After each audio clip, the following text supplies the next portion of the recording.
Hi, this is the Ivy League astrologer with the July 2015 reading for Vedic Libra.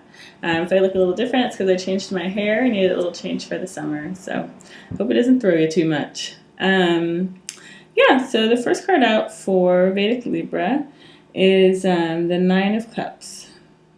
I kind of see you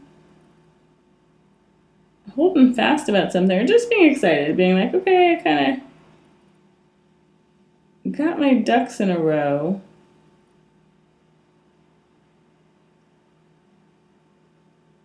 I think it's more that you're thinking of how you're going to line things up in a way that makes you happy. Like you're planning for some happy event, kind of, is what it feels like.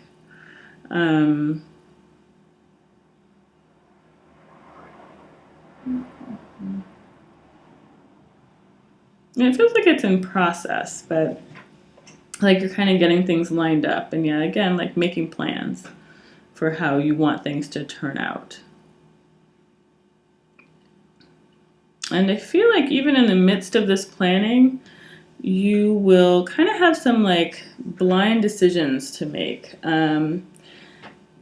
in which you're not able to see from that point kind of how they're going to turn out.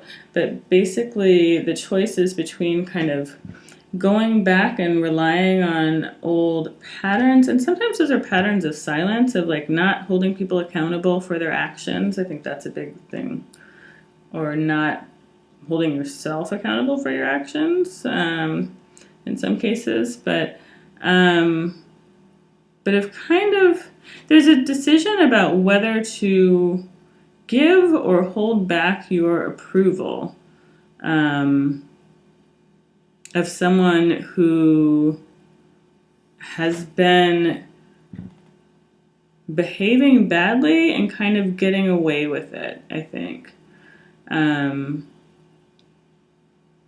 So it's kind of time for you to blow the roof off of that situation in some way, but it's like you have to decide how to do that in a way that's productive and just. Because I feel like there's something about you planning something and there's something that's in the way that you don't feel quite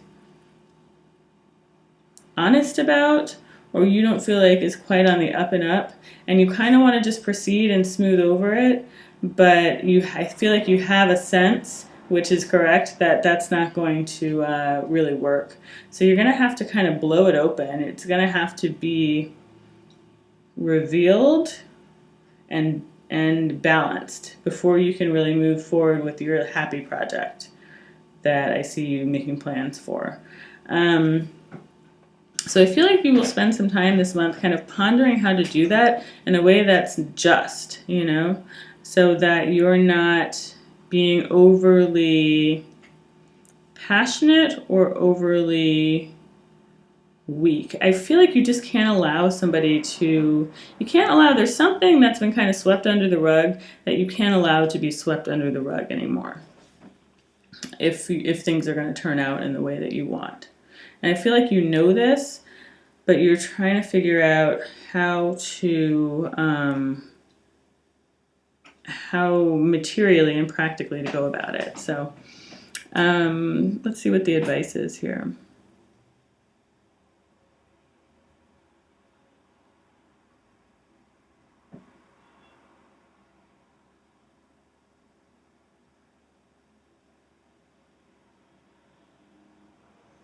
Okay, so the advice is really about accountability.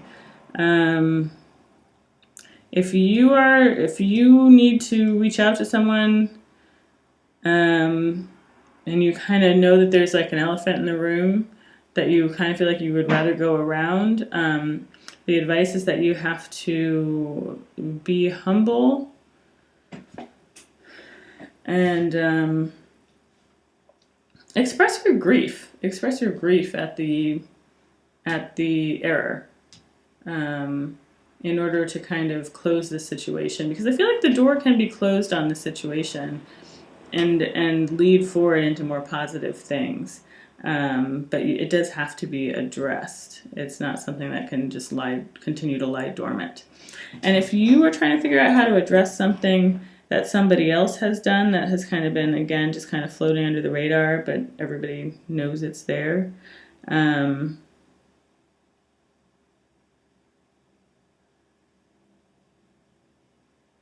I feel like the advice here then is that it's an offer of understanding that you need to make in order to kind of close the book on the situation. But it's an offer of understanding that is made while holding this person accountable. So it's not like you're kind of stringing this person up and,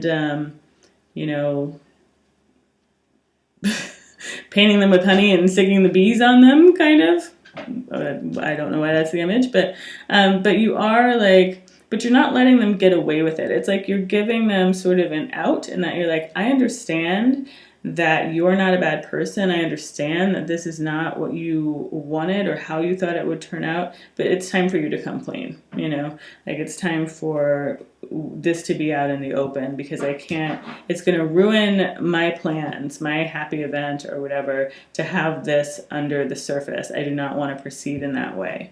So I feel like there's a way for you to make sort of a loving but stern offer. Not stern even, a loving but,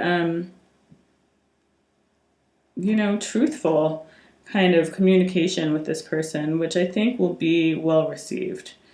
I feel like you may not immediately hear back from this person if it's you that's addressing somebody who's kind of done wrong and doesn't want to talk about it. Because I feel like it does kind of crash down. It kind of brings down their like illusion that everything is cool, and they may get a little stuck in the illusion. It's like they need that illusion, and so they may just get a little. They may need a little time to kind of process, but I think that you will feel better. You will know that you've addressed something that you need to address in order to kind of make you get to this sort of magician point at the end of the month where you're like, okay, now I can proceed. Oh, whoops. Got one extra card in here that I was trying to hide. It's going to unburden you and free you to know that you've addressed this thing rather than just letting it continue to be swept under the rug. So I think that's really important for your own spiritual and emotional health, and for you to be able to proceed with your happy thing, because I see that being very positive, but you've got to kind of get this muck out of the way first. So so that's what I see if you have to address something. Let's see if this kind of turns out differently if you are the one who needs to make the apology. If you're the one who needs to make the apology, I feel like if you own up to what has, if you approach it with humility, and if you see it from the other person's point of view, I think is a big thing. And show them that you see it from their point of view, and again, show them that you feel pain about it too. And make like a sincere communication, a sincere offer. I feel like it will be well received. And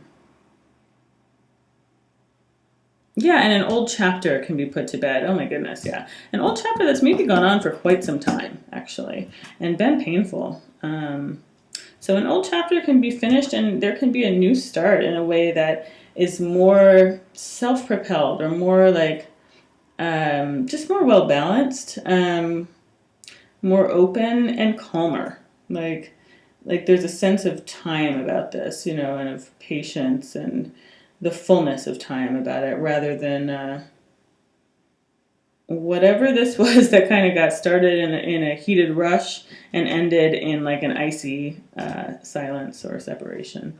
So I feel like there's a lot of energy around looking into, those dusty corners of the closet this month.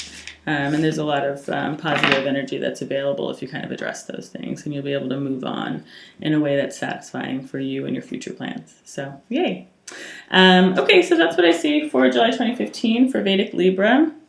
If you'd like to get in touch, You can write me at the Ivy League Astrologer at gmail.com. My link for scheduling, if you're interested in a personal reading, is down below. And please note that all times on my site are Pacific time. So make the necessary translation, make sure it works in your time. Okay, thanks so much for watching. Wishing you the best. Bye.